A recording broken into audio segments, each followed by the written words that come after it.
kasagisan, na may kapal, katarungan at kalayaan, na pinagkikilos ng sabay ng mga Diyos, mga tao, mga kalikasan at mga bansa.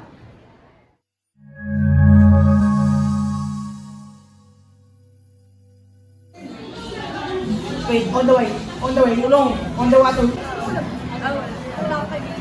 doon na lang kaya tayo para sama-sama tayo para walang... Sige, tara na. Doon ako, walang kubuan. Uy, yung adobo. Yung Ulong! adobo. May doon yun, ha? Tingin nga, ha?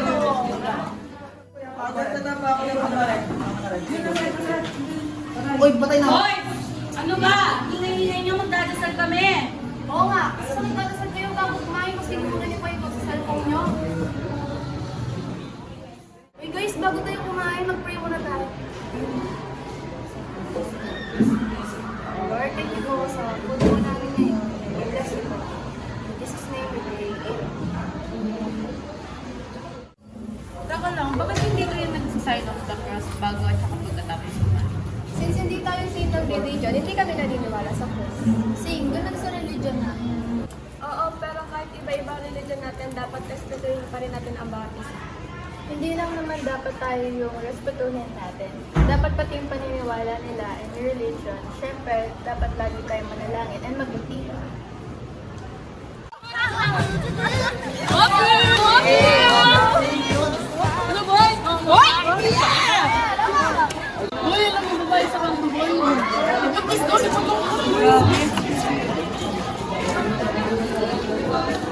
Ang ganda!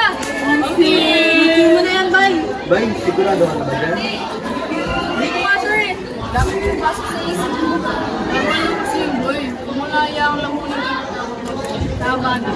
Wala naman, hindi ko nga amin sa ganito kasi yan, guys. Hindi naman kasi ganun kadali yun, di ba? Alam namin, kaya nga nandito kami para tulong ka sa amin yung spirits. Mga kaya, huwag kang matakot. Hindi ko lang ang tiwari ka mga. Thank you ah. Thank you guys.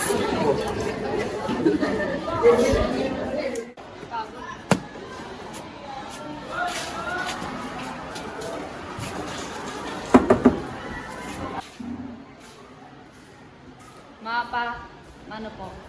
Oo anak, kamusta? Ang kagaling. Doon ako sa work. Kasama ko yung mga tropa ko. Paano mo kinakabahan ka? May sasabihin ko sana ako. Ano na sasabihin mo? Huwag ko kayo magagalit ah. Bakit naman kayo magagalit na? Oo nga anak, ba't naman kami magagalit? Importante ba yung sasabihin mo? Mapa, nagkakagusto po kasi ako sa kapwa ko babae. Talaga ba na? Opo, Mapa. Sorry po kung nagkakagusto ako sa kapwa ko babae. Bakit ka naman humingi ng tawad na? Oo nga, ba't ka naman humingi ng tawad? Wala namang masama-sama sinabi mo. Hindi po ba kayo galit sa akin kasi nagkakagusto ako sa kapwa ko babae? Hindi kami galit na. Matagal na namin alam yan ng mama mo. Siyempre, bilang magulang mo, hinihintay na lang namin yung mga sasabihin mo o yung ikaw mismo ang kusang magsasabi sa amin. Tama pa ko mo. Ayoko na ano pangunahan. Buti nga sinabi mo agad sa amin. At saka anak, ba't naman kami magagalit sa'yo? Bilang magulang mo, dapat tanggap namin kung sino ka. Siyempre, matanda ka na eh. Alam mo na yung tama't mali. Nasa tamang edad ka na. Kaya huwag ka malungkot na. At dito kami ng mama at papa mo para tanggapin ka. Kaya, huwag mong kakalimutan na ikaw pa rin ang baby princess namin. Kahit na ngayon, gusto mo na ang kapwa prinsesa mo. Okay ba yun na? Okay nga din? Yes! Basketball tayo kami ha? Sige, tay. Huwag mong kakalimutan lahat ng mga bili namin sa iyo ha. Tandaan mo lahat yon kasi nandito kami ng magulang mo para tanggapin ka at gabayan ka sa lahat ng mga magiging decision mo sa buhay. Okay? Thank you, Mapa, dahil tanggap niya ako kahit ganito ako. Tatandaan ko lang yung mga bilhin ko. Kabayan ako.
cellphone ko eh. Tapos na rin naman ako kumain. 30, sama ka? Hindi na ako makain pa. Ashley. Ikaw, Shelo. Oo, sige ako rin. Tara.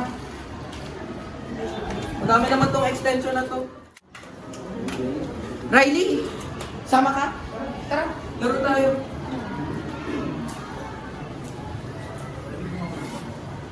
Yung, Charge.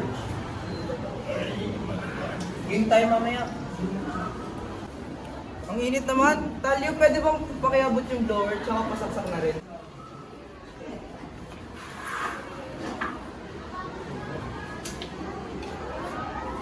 No, thank you.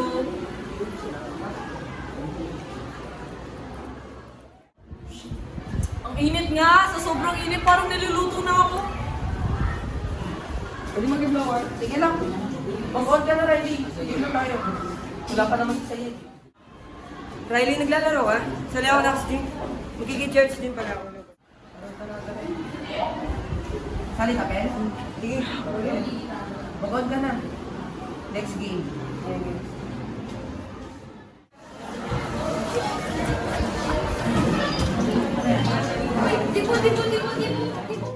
Ano ba? Ano nangyari? Nakabukas lahat tapos nag-charge pa kayo. Nag-charge lang naman kami ng cellphone namin, tapos na kami kumain, o naglalaro lang naman. Ba't ka nagagalit? Hindi ako galit. Pero tingnan nyo naman, nag-charge kayo tapos ginagamit nyo pa, oh.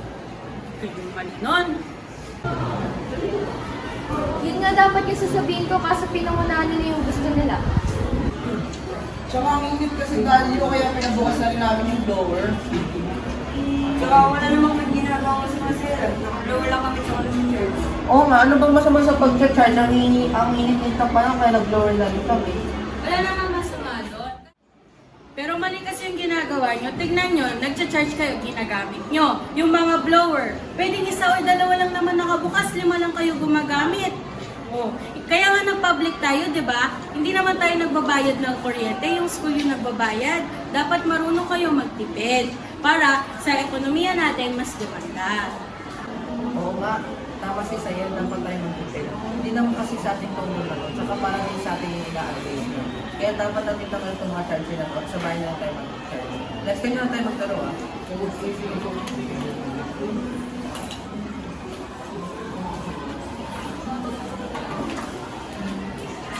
Gabi na natin to.